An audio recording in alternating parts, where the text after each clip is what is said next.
Bismillahirrahmanirrahim. Assalamualaikum warahmatullahi wabarakatuh. Pemirsa Libel Podcast dimanapun berada, kembali hadir bersama kami dari studio Libel Podcast di SMA Negeri 15 Kota Bandung.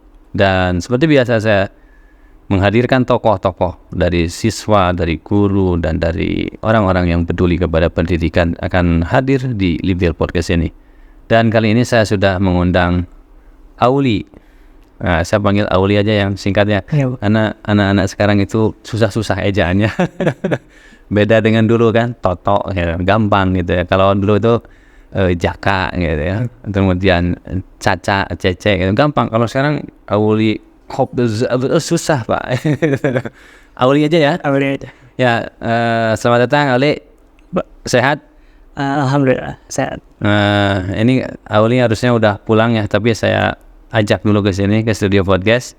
Dan ini udah janji kita mau podcast kan? Iya. Karena Auli ini adalah salah satu siswa yang punya kecerdasan tersendiri. Ya, salah satunya adalah Auli itu juara taekwondo ya? Iya, Pak. Di tingkat Provinsi Jawa Barat. Provinsi Jawa Barat. Dan itu kan izin Allah dapat reward juga ya? Iya. Kemana tuh waktu itu? Dapat kesempatan untuk diterbangkan ke Jepang. Ke Jepang. Waktu itu Pak Kacedanya Dr. Firman Oktora itu, dan sekarang sudah pindah. Terima kasih nih Pak Dokter sudah memberikan reward kepada anak kami di SMA Negeri 15, dan ini dalam rangka mewujudkan siswa-siswa berprofil pelajar Pancasila, salah satunya berwawasan global. Ke Jepang berapa lama tuh Oli? Sekitar 8 hari lah, ya seminggu. Seminggu ya. Dan waktu itu ngedadak sekali ya. Iya. Kamu juga sempat bingung ya? Iya. Ragu ya? Sempat ada keraguan soalnya kebetulan belum sering untuk pengalaman ke luar negeri. Iya. Harus bagaimana dan sebagainya, apalagi didadak ya. Iya. Tapi kamu akhirnya memberanikan diri. Dari mana tuh keberanian itu muncul? Karena mungkin kesempatan ini gak akan datang 2 kali. Untuk belajar, utamanya untuk bisa melihat dunia yang gak pernah kita lihat secara nyata ya. Dan Anda dari sekian ribu mungkin di Jawa Barat, Andalah yang terpilih oleh Allahnya untuk berangkat ke sana. Alhamdulillah. Dan waktu itu saya betul-betul mengultimatum ya, kalau mau berangkat silahkan Anda jangan ragu, tetapi kalau ragu jangan berangkat. Tapi akhirnya saya hargai ini bahwa pemirsa, untuk mengambil keputusan itu tidak mudah. Makanya apalagi untuk keluar negeri belum pengalaman, langsung dia, dan ini keberanian yang luar biasa. Dan salah satu karakter dari orang-orang yang berjiwa entrepreneur itu adalah berani mengambil keputusan walaupun risikonya Anda tidak tahu. Dan itu bikin paspor juga mendadak ya? Bikin paspor mendadak. Terus waktu itu juga di Kota Bandung lagi penuh. Jadi harus pergi ke Cirebon atau kemana. Dan daftar online ya? Iya. Kalau sekarang di Cianjur atau di sana? Cianjur ya? Cianjur. Waktu saya ibu ketemu sama bapak, Pak dapat di Cianjur. Oh nggak apa-apa Bu, ya bilang yang penting dapat. Dapat. Dan susah kan waktu itu masih COVID, naik.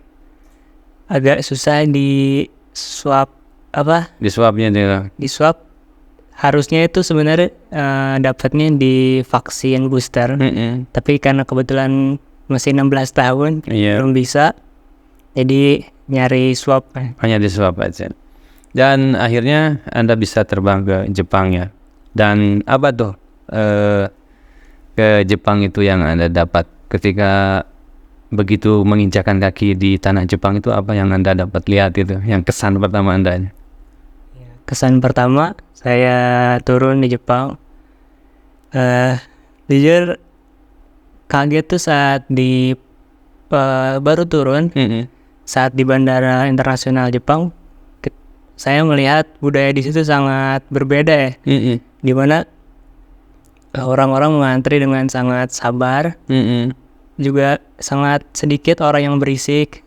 Orang ngobrol juga pelan gitu. Juga tidak terdengar ricu ataupun orang-orang yang emosi mungkin karena ada yang menyerobot atau apapun itu. Jadi kita menyeberang kita mengantri walaupun panjang, di situ kan banyak juga yang datang dari belahan dunia lain. Iya. Sangat tenang ya. jadi mengantrinya juga lebih cepat.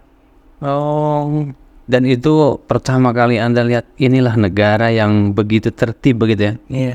Kayaknya negara itu punya komitmen yang tinggi kepada aturannya dan sangat menghargai privasi orang lain. Dan Indonesia menurut Anda perlu meniru di sana dengan melihat pertama kesan itu bagaimana? PR besar buat orang Indonesia nih. Iya, jujur agak malu ya mungkin kalau ke sana jadi agak segan gitu. Dimana kita yang dari Bandara Indonesia mengantrinya masih agak ngobrol atau agak amburadul. Saat tiba di bandara sana tiba-tiba semuanya tertib, semuanya diam. Jadi kita ikut teratur juga di situ, alhamdulillah. Jadi ya itu salah satu budaya yang harus kita tiru dari diri sendiri. Dan Anda ketika di sana bisa mengikuti kan budaya orang Jepang di sana. Bisa. Dan nyaman. Jadi sebetulnya orang Indonesia bisa ya. Bisa. Memulainya dari mana kira-kira? Mulainya ya dari diri sendiri dulu. Jadi harus punya integritas ya. Jadi sekolah kita kan ditunjuk sebagai sekolah berintegritas ya. Akan menuju ke sana lah. Akan menuju kepada sekolah berintegritas. Artinya harus berani diatur ya. Iya. Harus menerima diatur oleh aturan yang memang kalau itu untuk kebersamaan begitu ya. Iya. Oke, selain itu apalagi? Anda dari sana bandara langsung menuju kemana? Dari bandara saya Langsung hotel. Enggak, saya jadi kita tuh pas pertama tidur malam itu di pesawat. Jadi dari pagi itu langsung ke acaranya. Kita pergi ke stasiun Hamamatsu. Kita naik kereta, kita kan di internasional airportnya Tokyo. Kita pergi ke Shizuoka, di mana yang mengundang ini kan prefekturnya Shizuoka. Prefektur itu kalau di Indonesia tuh kayak provinsi. Di mana kita provinsi Jawa Barat ini adalah sister province, saudaranya dari Shizuoka. Oh, Shizuoka ini. Shizuoka, ya. Oh, jadi sister provinsi. Ya. Jadi sister provinsi itu ada yang ditiru mungkin ya, saling tiru, saling bekerja sama. Yang sedang dikerjasamakan apa dengan Jawa Barat nih? Terutama di pendidikan. Kirim mahasiswa ke sana. Sangat banyak kalau dibanding kota lain sama dibanding ini, saya melihat sangat banyak mahasiswa di situ yang dari Indonesia. Terutama dari Asia Tenggara. Oke, oh itu ya. Jadi sister itu kerjasama di bidang pendidikan. Jadi artinya kalau ada orang Jawa Barat yang mau ke sana sudah difasilitasi. Oke, wah luar biasa ya. Fasilitasinya beasiswa ada mungkin ya. Beasiswa dimudahkan. Ada beasiswa yang khusus untuk Asia Tenggara, terutama yang Indonesia juga kuotanya. Lalu jika di situ ada komunitasnya, komunitas Shizuoka, udah banyak komunitas Indonesia di situ yang siap membantu untuk nyari tempat tinggal atau untuk membantu dalam beradaptasi mungkin. Iya. Oke, jadi Anda langsung juga ke sana ke universitasnya datang. Iya. Kita ngunjungin empat universitas. Ada University of Shizuoka, Shizuoka University, Tokai University, sama Juntendo University. Oke. Nah di situ Anda tertarik nggak? Ada satu kampus yang tertarik menurut Anda? Jadi akhirnya asalnya tidak tahu Jepang jadi jatuh cinta gitu sama Jepang. Gimana? Ada di Shizuoka University. Saya tertarik di bidang ada fakultas untuk kayak alat kedokteran gitu. Saya tertarik di mana di situ fasilitasnya cukup lengkap ya. Ada 3D printer, ada berbagai komputer, ada alat-alat lengkap. Saya tertarik di situ, di mana terutama Jepang ini kan terkenal di bidang medisnya ya. Iya. Saya tertarik buat bisa membantu orang lain dengan pengetahuan seperti itu. Dari Jepang ya. Dan sekarang Anda sudah prepare ke situ dari sekarang. Anda kelas 12 sekarang ya? Iya. Bentar lagi nih, tinggal 7 bulan lagi.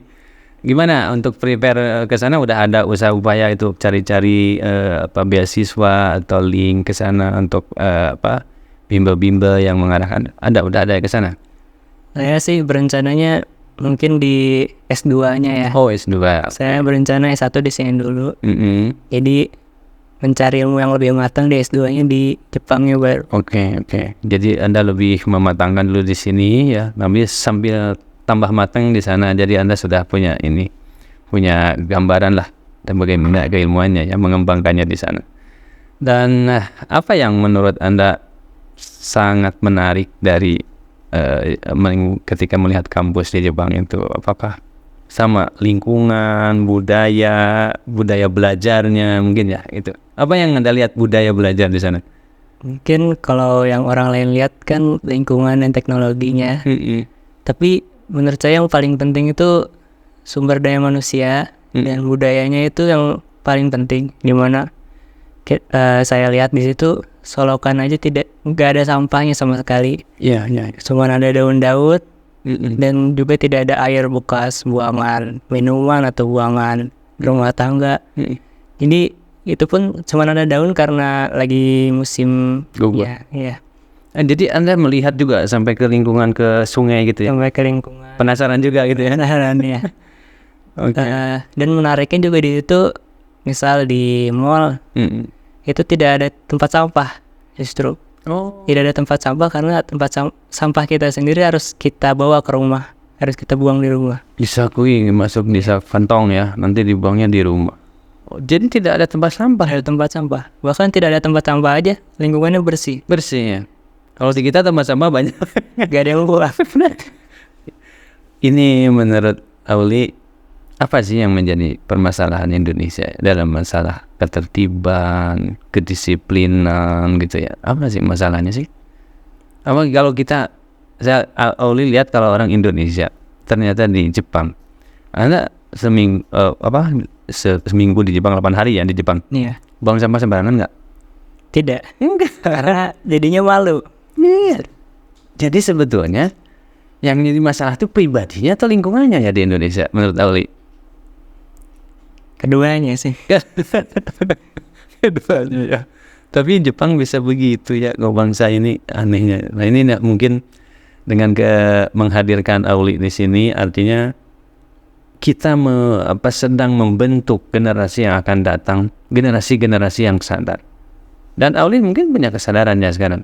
Iya, lebih dari sebelum ke sana. Jadi lebih berhati-hati lah, lebih wise, lebih bijaksana, lebih peduli dalam mengelola hidup ini ya. Dalam bagaimana cara hidup, memperlakukan lingkungan gitu ya. Aduh, ini Pak Gubernur harus banyak lagi anak-anak yang ke Jepang nih. Karena hasilnya anak-anak bisa lebih grade-nya naik lebih tinggi ini, kualitas hidupnya itu. Mungkin tahun depan mudah-mudahan jangan kirim berapa orang kemarin? Kita ada 8 orang. Jangan kirim 8 orang ya Pak Gubernur, maksudnya kirimnya 1.000 orang. Ya mungkin proyek berikutnya nih 2024 kan ada pemilu lagi ya. PR ini buat para pemimpin, calon pemimpin yang dirahmati Allah. Semoga bisa mendengar ini dari anak-anak, melihat ya. Jadi Jawa Barat 2024 ke depan, 5 tahun ke depan jangan 8 orang dikirimnya, 1.000 orang siswa dari Jawa Barat harus dikirim ke Jepang. Karena hanya 8 hari ya. Iya. Tapi ngepek lumayan ya. Sangat berefek ya, sangat terasa panjang soalnya banyak hal baru di situ, banyak yang nggak bisa kita rasain. Jadi ya rasanya gak mau balik sih. Cuman ya sudah. Ya, jadi itu kesan sampai long term memory ya, lama tersimpan ya. Ini kan pemirsa, ini Auli itu berangkat ke Jepang bulan apa tuh? Tahun berapa? Desember tahun 2022 tuh. Podcastnya baru sekarang saya lupa. Kalau dia mau buat. Tapi itu masih tersimpan ya dalam memorinya. Karena inilah pembelajaran tuh harus berkesan sekali. Jadi kalau pembelajaran nggak ada kesan, nggak akan ada yang masuk ke memori. Dan ini Auli dan secara tidak langsung Auli itu sudah punya planning kan, sudah jelas masa depan Anda itu sudah terpetakan oleh Anda. Karena Anda tadi sudah punya keputusan S2 Pak, saya akan ke Jepang, gitu kan? Ya, Pak. Oke, dan persiapan apa untuk ke Jepang ini Anda? Mungkin dari saya udah les-les bahasa Jepang gitu, atau gimana? Kalau untuk sekarang ya saya fokus di Untuk ini dulu. pendidikan dulu. Untuk dapat jurusan yang saya mau agar linear ke sananya. Jurusan apa Anda yang akan itu? Jurusan sains matematik. Matematik. Dan sekarang di dalam negeri mau Anda bidik perguruan tinggi mana tuh? Mungkin antara ITB atau UI semoga. UI ya. Oke. Sukses buat Anda nanti. Ini tokoh-tokoh dari SMA 15, semoga mudah-mudahan saya doakan yang di podcast ini bisa masuk ke ITB atau ke UI. Kemudian Ibu bagaimana dukung untuk Anda ke Jepang? Ya, Ibu alhamdulillah mendukung ya. Cuman ya namanya orang tua mah pasti ada takutnya. Iya. Kita keluar kota aja pasti orang tua takut, apalagi keluar negeri. Tapi ya untuk kebaikan anaknya masih mendukung. Tapi kemarin berani ngelepas Anda ya 8 hari itu, ngedadak juga. Ya. Siapa yang support, ayah atau ibu yang menguatkan hati Ibu? Ada ayah mungkin ya? Ada ayah. Ayah yang menguatkan, oke berani aja ya, bismillah gitu ya. Dan ini pengalaman. Tentu dari Auli juga pengen kan? Iya. Anda tidak ragu-ragu kan? Dan alhamdulillah selamat ya. Alhamdulillah selamat. Ya. Dan pemirsa, inilah upaya kita di dunia pendidikan untuk melahirkan generasi-generasi yang berkualitas di 2045 nanti. Auli, saya ingin tanya, bagaimana persiapan Anda secara spiritual? Apakah 5 waktu Anda full time? Ya, alhamdulillah. Full time ya. Ya. Dan bagaimana dengan program duha setiap hari di 15, menikmatinya Anda? Cukup baik ya. Menikmati. Merasakan ada sesuatu efek yang baru juga gitu? Yang sebelumnya tidak pernah duha, disiplin, dan sekarang didisiplinkan oleh sekolah. Ada efek nuansa baru atau yang Anda rasakan ada sesuatu yang positif atau bagaimana? Ya, terasa lebih positif, lebih tenang dalam mengambil keputusan. Jadi jika ada masalah atau apa, kita minta petunjuk kepada Yang Maha Kuasa. Ya. Dan ya pegangan hidup, tidak kebingungan. Dan itu Anda rasakan itu ya? Ya. Dan memang yang bagi-bagi para orang-orang yang sudah melaksanakan disiplin tambahannya salat duha setiap hari itu, selalu ada kejutan-kejutan yang memang akan terjadi pada lingkungan kita, apa itu di keluarga, kepada pribadi kita, kesehatan kita. Baik, ini mungkin podcast yang singkat ini mudah-mudahan menginspirasi kita semua, dan saya ucapkan terima kasih Auli bisa menyempatkan waktu ya. Ya, Pak. Dan silakan Anda berikan statement terakhir kepada teman-teman apa saja yang ingin Anda sampaikan. Semoga memotivasi teman-teman semua di seluruh Indonesia nih. Dan juga kepada para pemimpin-pemimpin kita. Harapan-harapan apa? Yang harapan-harapan positif apa ke depan untuk Jawa Barat dan untuk Indonesia ini? Silakan. Ya, untuk teman-teman saya, terutama yang seumuran, yang ada di luar sana, saya harap jangan takut untuk mencoba hal baru, jangan takut untuk mengeksplor dunia luar, karena ternyata banyak hal positif yang bisa kita ambil dari negara lain, mungkin dari kota lain, atau dari lingkungan lain. Dan ya cobalah perbaiki budaya kita, dimulai dari diri sendiri, buang sampah aja ke yang benar, atau sopan santun, disiplin, taat kepada waktu, ya, hormati aturan. Cukup segitu, dan pasti akan kerasa lah nyamannya ke kita sendiri, ke teman-teman kita sendiri. Oke, cukup. Untuk Mungkin Ayah, ibu, terima kasih saya ibu terima kasih. atas dukungannya ya. Ya, Karena mungkin karena ayah ibu juga kalian Anda bisa menikmati pengalaman pembelajaran yang berkesan. Baik, cukup ya. cukup.